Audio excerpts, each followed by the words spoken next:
Okay, so here's where we are. For 2 weeks, we have taken this passage in 1 Thessalonians 4 and talked about it.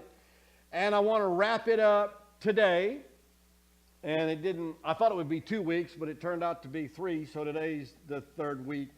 And the title of this sub-series in our study of 1 Thessalonians has been called Designer Sex. And I want to talk a little bit today about living guilt-free.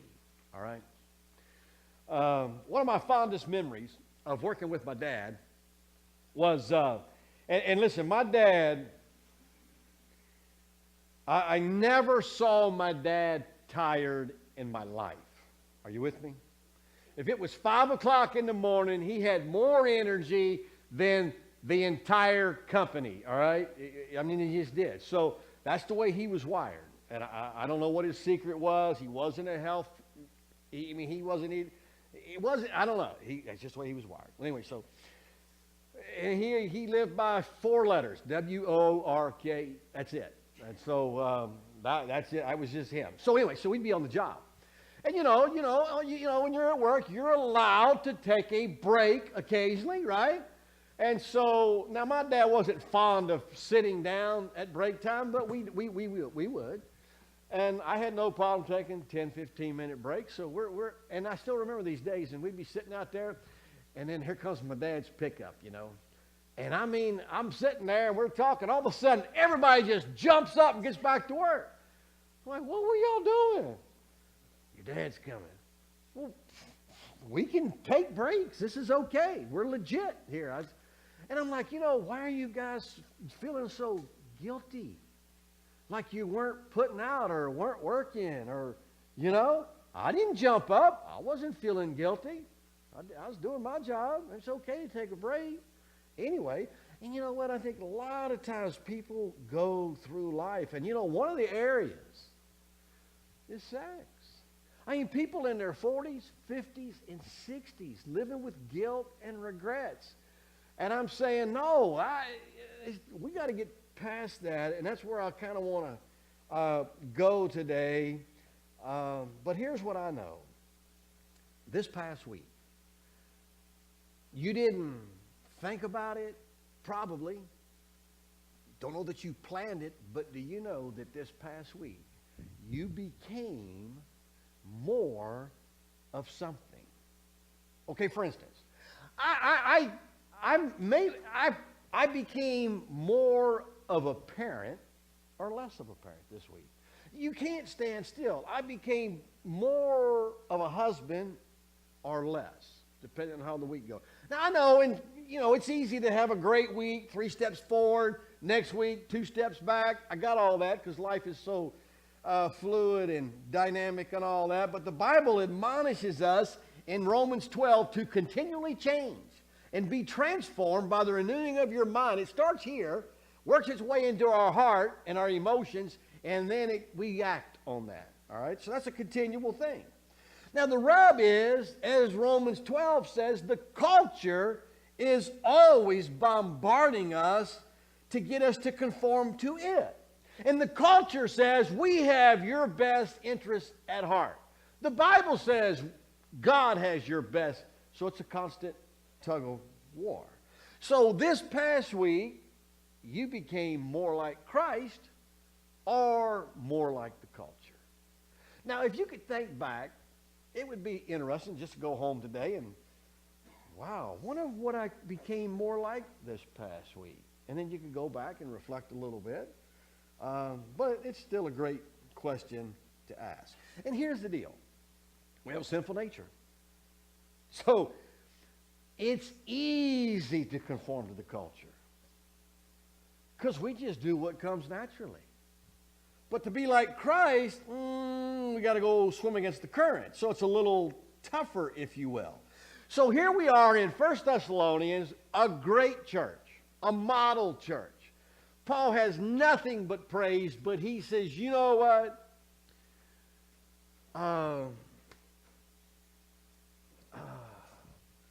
You may not always stand like you're standing today.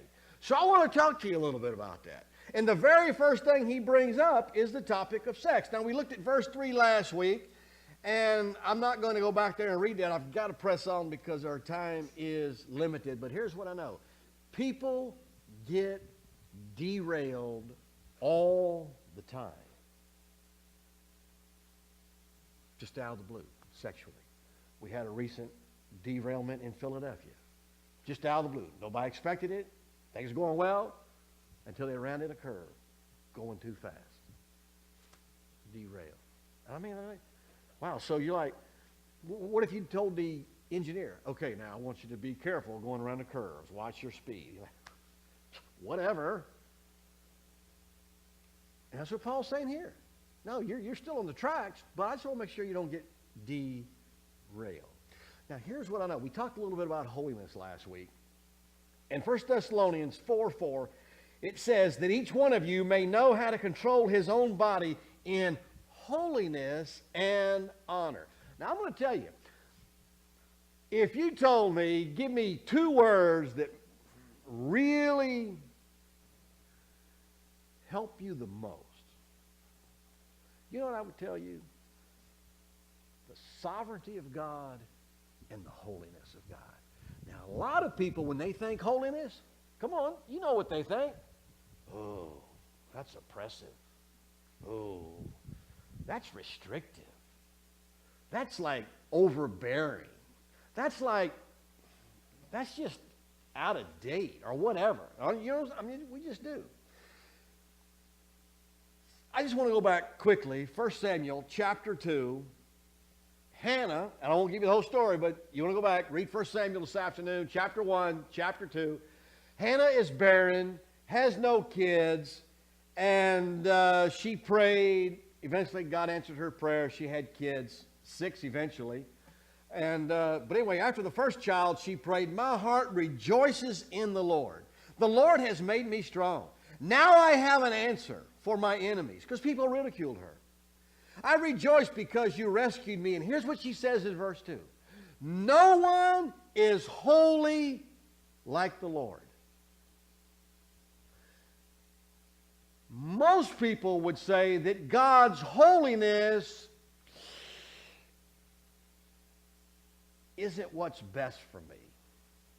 And Hannah said, boy, I'm just glad God is holy, because God is holy. That means God will never, ever do anything morally wrong. He will never treat me unfairly.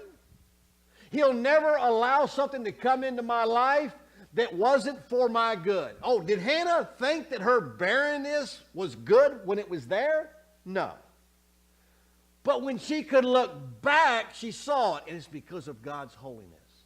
Now, I'm just telling you, this doctrine of holiness, listen, I'll tell you how big it is. I've got a theology book that's like 1,200 pages, and the doctrine of holiness takes up 150 pages. All right, so holiness is huge. And then the sovereignty of God. And I don't have time to drill down on that. All I know is Hannah never gave up hope because of the holiness of God. So this is huge. It doesn't have to do just with your morality, okay, your purity. This is huge, all right? All of God's motives are holy. And it's got a lot of ramifications. All right. With that thought in mind, what is the foundation of our belief when it comes to sex, moral purity, whatever? It's God's holiness, not our hormones. Now, I'm telling you, culture says it's our hormones. And I've already gone over all that. Well, kids are going to do it anyway. Everybody's going to have sex. In other words, they have hormones, so it's going to... Okay, that's not what we go by. That's not what we go by. I'm reminded of the words of a seminary professor I had. I just never forget it. It was just a great statement. He says, if you're not clean, get clean. And if you're clean, stay clean. And Jesus said the same thing. Do you know that? In John 8, a bunch of guys caught a woman. That's the way legalistic people are. They try to get you messing up, and then they drop the hammer. So these guys, and I don't know how they caught this woman in adultery, but they did, and they drug her before Jesus, said, okay, what are you going to do? Well, after he dealt with them, and you'll have to read the story, they all left, and it's just her and the woman. And she's thinking, wow, I wonder what he's going to say. He was pretty hard on those guys. They all left. And he said, you know, I don't condemn you. Just go and sin no more. Just get clean. From here on out, right here, brand new slate. We're starting over today, right now. Forget that. Forget that. I want you to go stay clean now and live guilt-free. Don't go around with guilt. Yeah, I know you sinned. Got that. Got that. We're done. Well, obviously it meant she's going to have to change her life, but that's the way it is when you meet Jesus. But I know what? Sexual sin has the potential to put you through hell on earth. Now it does. I'll bet you everybody in this room knows somebody, and it did just that. And maybe it puts you through it. I mean, this is like, we all get this. We all get this. So no wonder the Bible addresses the topic in multiple places, because it's so relevant no matter who you are and where you are in life. I've already talked about the train that derailed. You know, let me just talk for a moment about the Bible, the Old Testament, and all that. You've got to guard against derailment all the time. Now, we're going to have, you know, we're wired differently and all that. I want to go back in time to Leviticus 19:19. I want to read you a verse that just sounds weird, okay? Because listen, you're going to hear people talk about the Bible. They'll talk about these weird verses in the Bible. And as I've always said, it didn't bother Jesus. I mean, he talked about the Old Testament. Okay, here's what the Bible says. You shall keep my statutes. Now get this. You shall not let your cattle breed with a different kind. I guess your black cows couldn't mate with a brown cow. Whatever. Okay. You shall not sow your field with two kinds of seed. You're like, that's odd. Nor shall you wear a garment of cloth made of two kinds of materials. We would all be naked today if that was the case, right? What is that? Now here's what I'm saying. That seems strange. Come on, does it? Doesn't it? Weird. Weird. I'm not attaching myself to you bunch of Looney Tunes. I mean, this is weird stuff right there. Okay. Now, that's what critics of the Bible do. They just like to pull things right out, you know. That'd be like taking a chocolate cake that looks really nice and something you could, but you couldn't, but you reach in there and pull out the baking soda that was put in and say, taste that. You're like, oh, wow, I wouldn't touch that cake for anything with that. No, you wouldn't do that. Now, so listen. We got a whole Bible. We have multiple books with multiple themes and big ideas. So, we weren't living 3,000, 3,500 years ago. Okay. The theme of the book of Leviticus is the holiness of God. And so when you read the book, you have to read everything. So here's what I know. When I read something in Leviticus, now listen, holiness has the idea of set apart. It just does. So in other words, God is so holy, as I mentioned last week, different from us. WHOLLY. So wholly separate from us. Now, so God gave the Israelites some commands. I don't know why. I didn't live back 35. That would cause them to realize that holiness should dominate their everyday life. Even when they went out to plant seeds, the dominant thought was holiness. How many of us get up today and a dominant thought is, I'm going to be holy today. Holiness. So, that's what we have when we're in Leviticus chapter 19.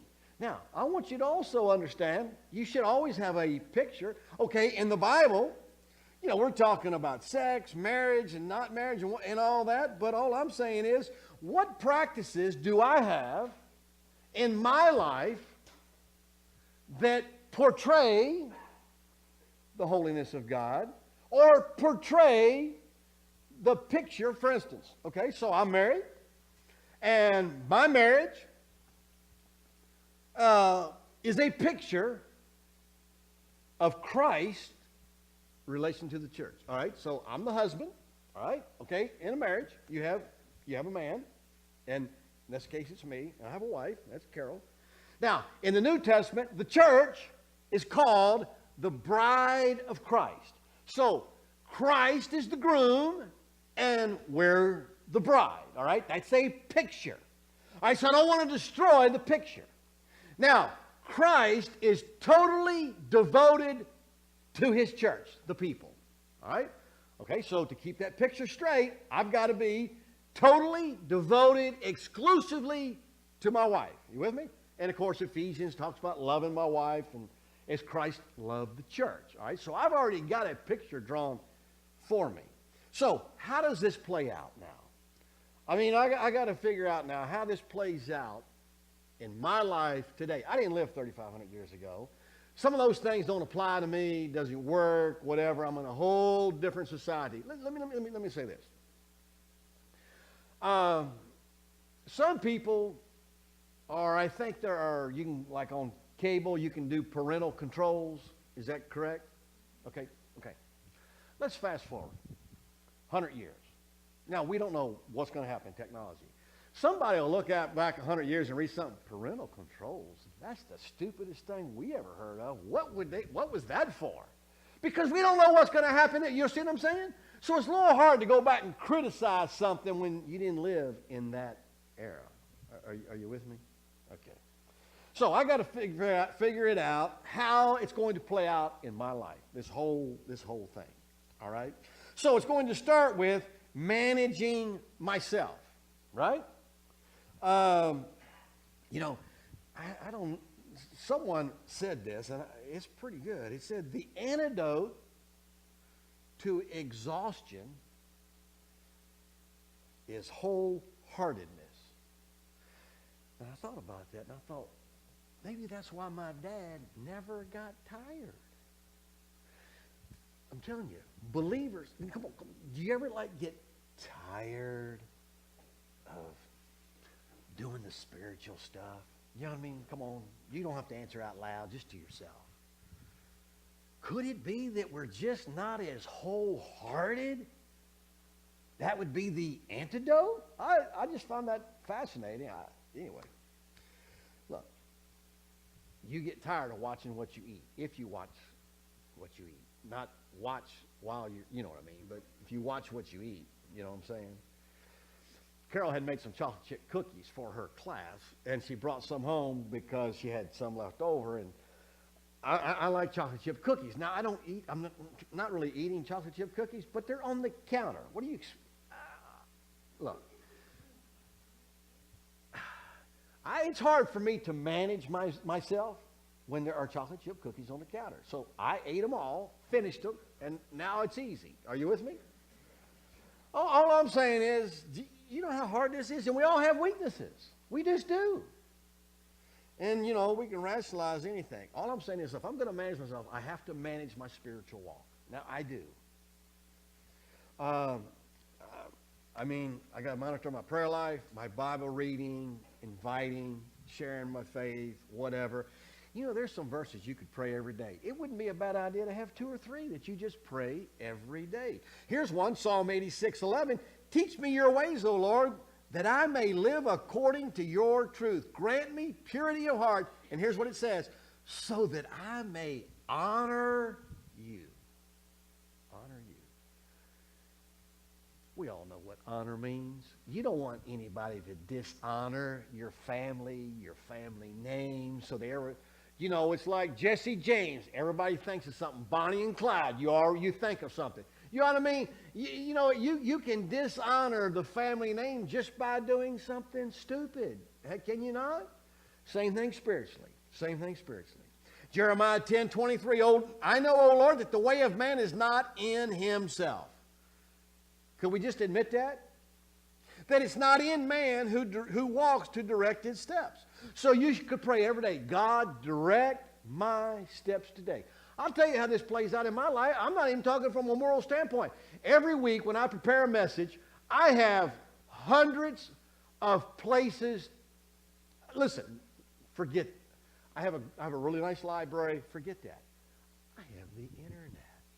Do you know how many resources are available on the internet?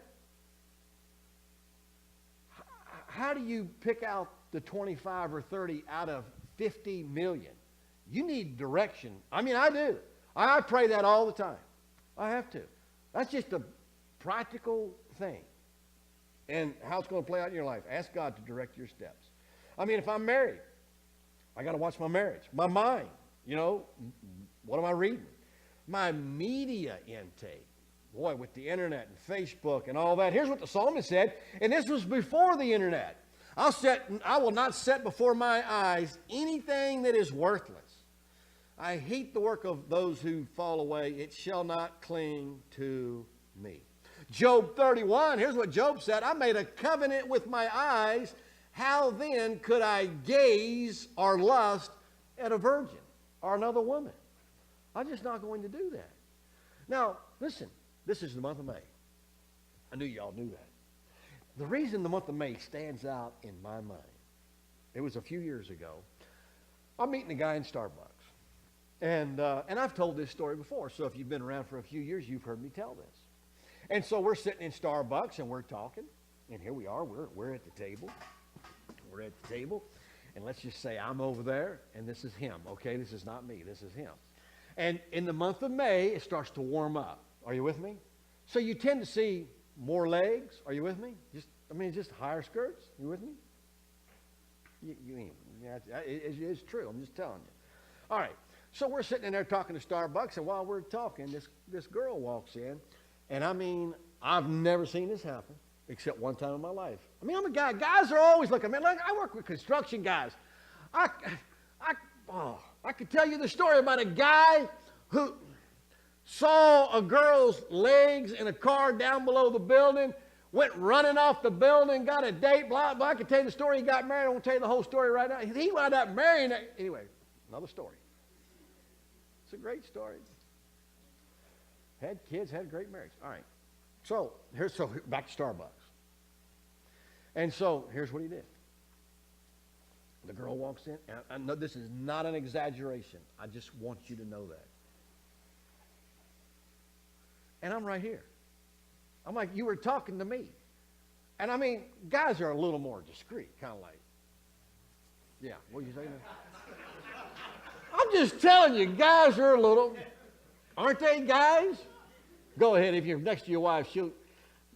Of course, I love being my wife because, listen, I'm just telling you. Listen, this will really help you.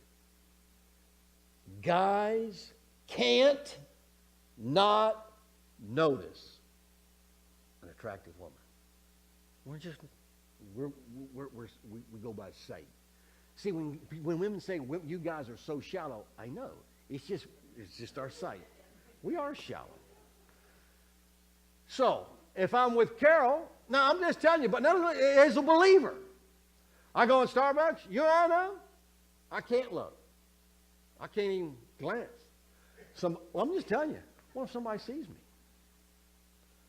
Look, I'm not perfect. I'm telling you. Listen, I'm a guy. Look, I'm just telling you, boy, you're going to have to decide what you're going to do with your eyes and what you're going to look at and where you're going to toe the line. You know what? I mean, look, I'm by myself in a store. I'm a guy. You know what? That's what I want to do, right? Do I not? But if my wife was here, I wouldn't do that. Well, God's here. He didn't go anywhere. See, the holiness of God will rein you in sometimes. It's really healthy. Oh, and the final story, the guy's marriage fell apart that summer.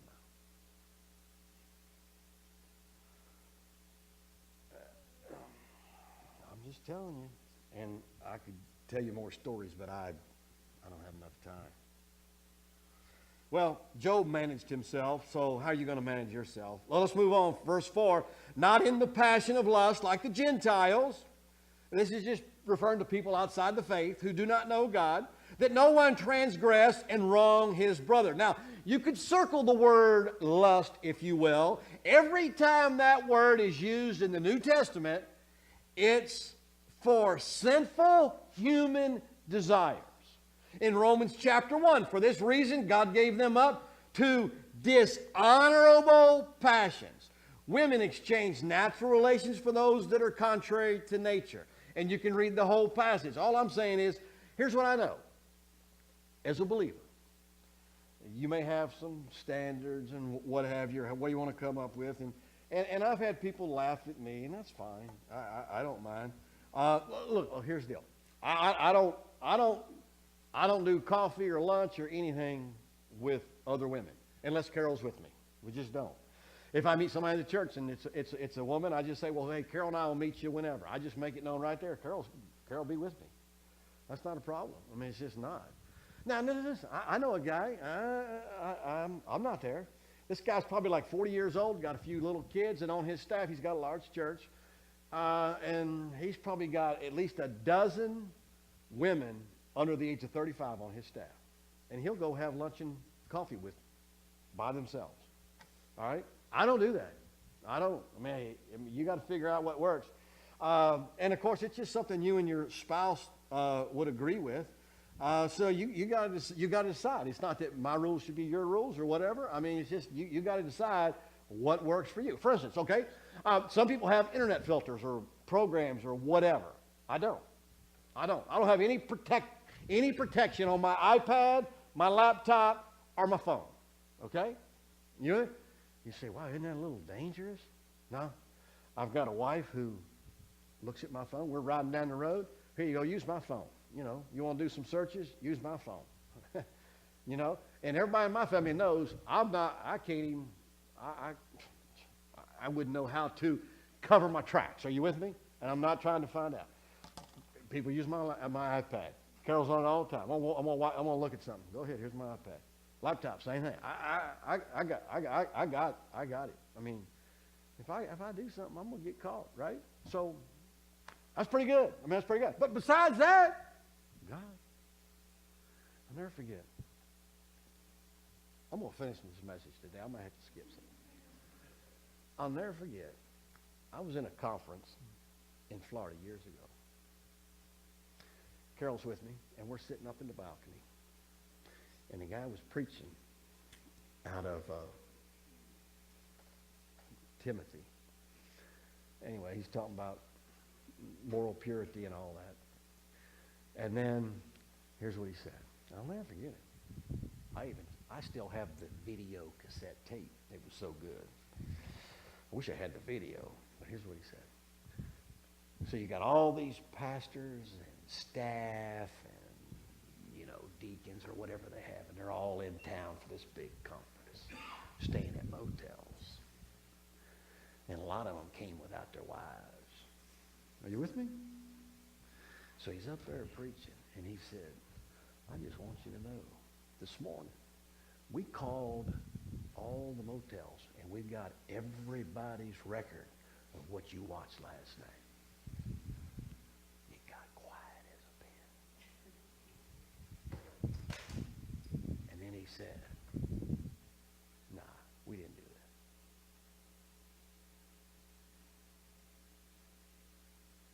that. There's a God in heaven that saw. I mean, why is it that we don't believe that God is omniscient, omnipresent? He knows what you're thinking. He knows what you're watching. He knows what you're reading. The holiness of God. I mean, hey, here's a good test. If you're married, you watch that with your wife next to you? There's your answer right there. I mean, it's not hard. This isn't rocket science. Once again, I mean, or you could say, hey, I'm okay. I can handle it. That's what the engineer said on that train, I think. Till he got derailed. And I think we forget that sex is sacred, designed by God. I want to give you one more big idea, and then I'm going to just cut the rest. Okay? Did you notice that word that no one transgress. Okay, you see that? And wrong his brother. Transgress is like trespass. You ever see those signs? Trespassers will be prosecuted. In other words, don't cross moral boundaries into someone else's property. And the reason is you don't want to wrong someone else. See, here's the deal. Sex is not between you and another person. It goes way beyond that. Are you with me? It just does. I mean, listen, if you're married and you have an affair, you think it stopped with just you and her or you and him? Hey, listen, let me tell you something. And you've seen this played out just like I have. Carol and I had friends, and this was years ago. And we were good friends. Our kids were good friends. You know, our girls got along with their girl. I mean, we were all just good friends, and you know, and all that.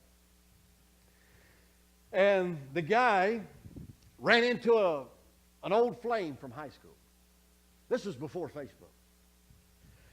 So they rendezvoused at a local motel. It almost destroyed her marriage. And I could tell you about what's going on in her marriage since, but I'm not. It destroyed his marriage. Destroyed it. I mean, destroyed it. So Carol and I lost two friends. Our kids lost friends. And do you know the ripple effects are still happening? See, when you throw a rock in the water, you used to do that, didn't you? As a kid, throw that rock, you just watch those ripples go on out. That's what sexual sin does. It puts a ripple in the water. And it doesn't stop. It goes on for generations. You could go back and read the story of David and Bathsheba. The heartache it brought. And God told him, David, what you did, you gave everybody on the outside a good reason to blaspheme my name. You didn't honor my name. You honored your hormones. And look what you've done to the cause. It's the ripple that never stops. And that's why you need to, number 3, magnify the consequences. I just want you to write down a few consequences and then put 100x by it, all right? You can't magnify it enough. You can't. Because it can affect your kids, your grandkids, it can go, I'm just telling you, you have no idea. Because the Lord is an avenger in all these things. And he goes on and says, I warned you, God has not called us for impurity, but holiness. And if you disregard this, you're not disregarding me, Paul said. You're disregarding God. Now, you can be like the family in Yellowstone. Now, they tell you in Yellowstone, and we've been there a few times, stay 75 yards away or more from any animal. And this family thought, well, we can get closer. It's just a picture. And maybe you've heard the story. So this girl gets gored by a buffalo.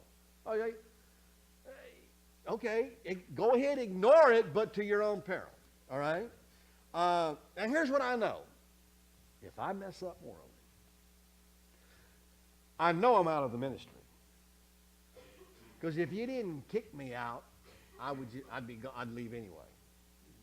I'm gone. And in our Constitution bylaws, I'm out. I'm done. I don't know what it would do to my marriage at this point. I'm not going to try to find out. I don't know if we could salvage it or not. I just don't know. My kids would be devastated. I can't imagine. I got one daughter who's Rachel's just passionate about a lot of things.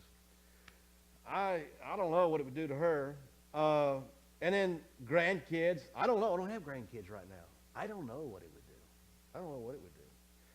Probably cause severe financial issues. Then I got to live with the guilt. The guilt. I don't know the ultimate fallout.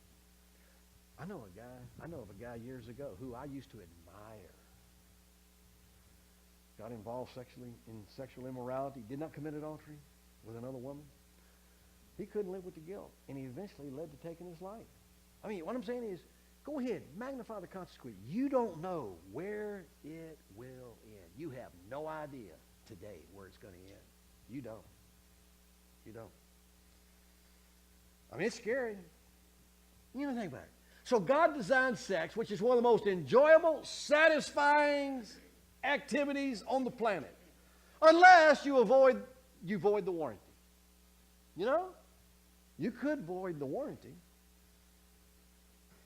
You know, the Bible says that let the marriage be held in honor among all, and let the marriage be undefiled. God said, you know what, I'm going to create this thing called marital sex between a man and his wife.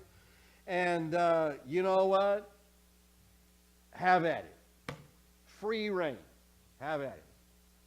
But on the other hand, I will judge the sexually immoral and adulterous. In other words, clearly, any sexual activity outside marriage is off limits. If Job is in your notes, just read that. I'm not going to read that. I mean, a lot of guilt the next day and all that. I've got to just skip through. I remember several years ago, we had a couple come here, a young couple, and they asked if I'd do their wedding. I said, well, let's talk. So we talked. So they were living together, and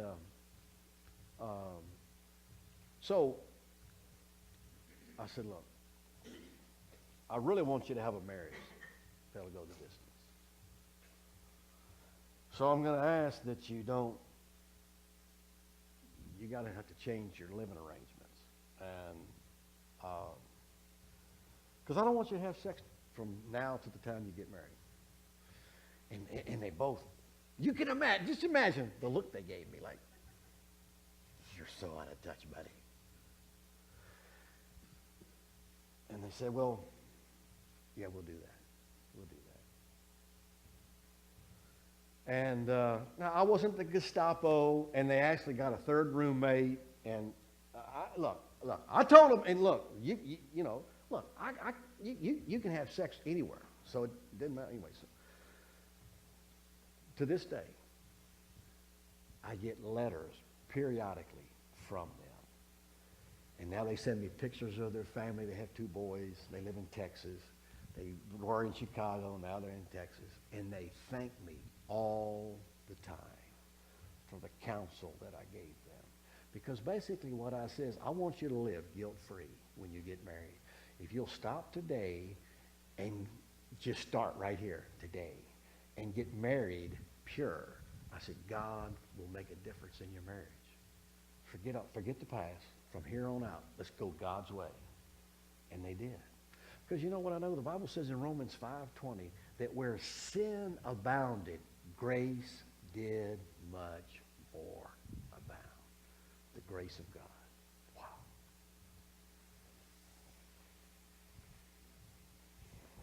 I can't do any better than that. It's all you need. You need the grace of God. Biblical instruction coupled with the grace of God will help you go through life living guilt-free. Let's stand for prayer, shall we?